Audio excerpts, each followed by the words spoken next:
Genesis 41. I read from the Institute for Scripture Research because it takes a direct translation from Hebrew to English, Greek to English, and Aramaic to English. And Yah is a very jealous El, and Yah is his name, and there is no other.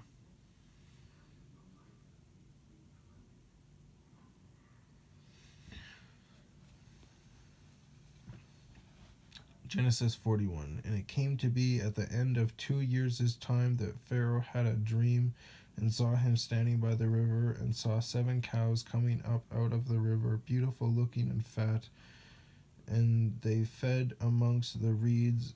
Then saw 7 other cows coming up after them out of the river, ugly and lean of flesh, and stood by the other cows on the bank of the river. And the ugly and lean of flesh cows ate up the 7 beautiful looking and fat cows. Then Pharaoh awoke. That's kind of weird. Doing dreams. Dreams are weird. And he slept and dreamed a second time, and saw 7 heads of grain coming up on one stalk, plump and good, and saw 7 lean heads scorched by the east wind coming up after them, and the 7 lean heads swallowed the 7 plump and complete heads. Then Pharaoh awoke and saw it was a dream. And it came to be in the morning that his spirit was moved, and he sent and called for all the magicians of Mitzrayim and all its wise men. And Pharaoh related to them his dreams, but there was no one who could interpret them for Pharaoh. Then the chief cupbearer spoke to Pharaoh, saying, I remember my crimes this day, when Pharaoh was wroth with his servants, and put me in confinement in the house of the captain of the guard, both me and the chief baker. Each one of us dreamed a dream in one night, he and I. Each of us dreamed according to the interpretation of his own dream. And there was with us a Hebrew youth, a servant of the captain of the guard, and we related to him, and he interpreted our dreams for us. To each man he interpreted according to his own dream, and it came to be as he interpreted for us. So it came to be. He restored me to my office, and he hanged him. Then Pharaoh sent and called Joseph, and they hurriedly brought him out of the dungeon, and he shaved and changed his garments and came to Pharaoh. And Pharaoh said to Joseph, I have dreamed a dream, and there is no one to interpret it. Now I myself have heard it said of you that you understand a dream to interpret it. And Joseph answered Pharaoh, saying, It is not in me. Let Elohim answer Pharaoh with peace. And Pharaoh said to Joseph, See, in my dream I stood on the bank of the river, and saw 7 cows coming up out of the river, beautiful looking and fat, and they fed among the reeds. Then saw 7 other cows coming up after them, poor and very ugly, and lean of flesh, such ugliness as I have never seen in all the land of Mitzrayim. And the lean of flesh and ugly cows ate up the first seven the fat cows. Yet when they had eaten them up, no one could have known that they had eaten them, for they were as ugly as the beginning. Then I awoke. Also I looked in my dream, and saw 7 heads coming up on one stalk, complete and good. Then saw 7 heads withered, lean, scorched by the east wind coming up after them, and the lean heads swallowed the 7 good heads. And I spoke to the magicians, but there was no one who could explain it to me. And Joseph said to Pharaoh, The dream of Pharaoh is one. Elohim has shown Pharaoh what he is about to do. The 7 good cows are 7 years, and the 7 good heads are 7 years. It is one dream. And the 7 lean and ugly cows which came up after them are 7 years, and the 7 empty heads scorched by the east wind are 7 years of scarcity of food. This is the word which I spoke to Pharaoh. Elohim has shown Pharaoh what he is about to do. See, 7 years of great plenty are coming in all the land of Mitzrayim, but after them 7 years of scarcity of food shall arise, and all the plenty be forgotten in the land of Mitzrayim, and the scarcity of food shall destroy the land, and the plenty shall not be remembered in the land because of the scarcity of food following, for it is very severe. And the dream was repeated to Pharaoh twice, because the word is established by Elohim, and Elohim is hastening to do it.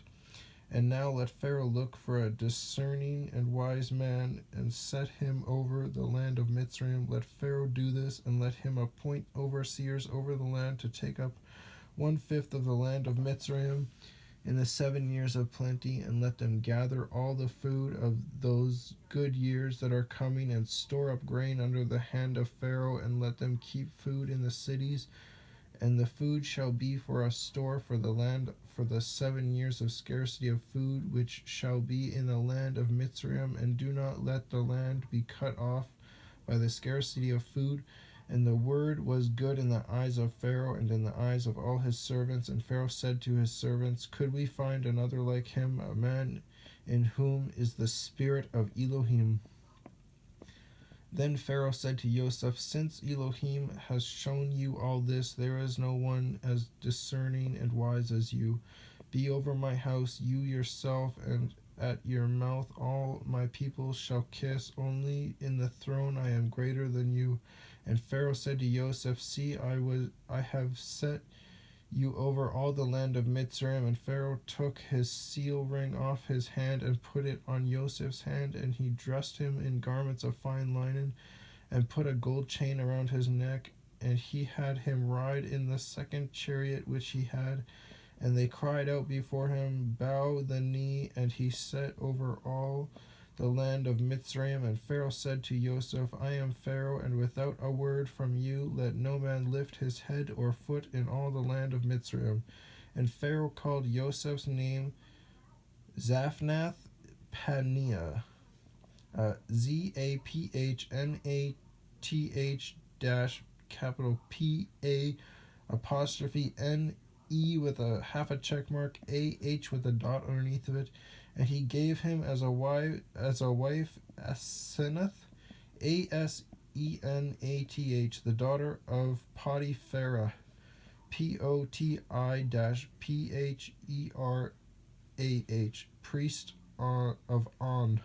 priest of On, O-N. And Joseph went out over all the land of Mitzrayim. Now Joseph was 30 years old when he stood before Pharaoh, sovereign of Mitzrayim. And Joseph went out from the presence of Pharaoh and went throughout all the land of Mitzrayim. And in the 7 years of plenty the ground brought forth generously, and he gathered all the food of the 7 years which were in the land of Mitzrayim, and laid up the food in the cities. He laid up in every city the food of the fields which surrounded them. Thus Joseph gathered very much grain, as the sand of the sea, until he ceased counting, for it was without number to Joseph. And to Joseph were born 2 sons before the years of scarcity of food came, whom Asenath, Asenath, the daughter of Potipharah, priest of On, bore to him. And Joseph called the name of the firstborn Manasseh, Menashsheh, for Elohim has made me forget all my toil and all my father's house. And the name of the second he called Ephraim, for Elohim has caused me to be fruitful in the land of my affliction. And the 7 years of plenty which were in the land of Mitzrayim came to an end, and the 7 years of scarcity of food began to come, as Joseph had said. And the scarcity of food was in all lands, but in all the land of Mitzrayim there was bread. But when all the land of Mitzrayim hungered, and the people cried to Pharaoh for bread, Pharaoh said to all the Mitzrites, Go to Joseph, do whatever he says to you. And the scarcity of food was over all the face of the earth. And Joseph opened all the storehouses and sold to the Mitzrites. And the scarcity of food was severe in the land of Mitzrayim, and all the earth came to Joseph in Mitzrayim to buy grain, because the scarcity of food was severe in all the earth. Oh, all the earth. I thought it was just all of Mitzrayim, but all the earth. And all the earth came to them to buy grain. That probably made them a lot of money, to be honest. Money, whatever they call it, currency.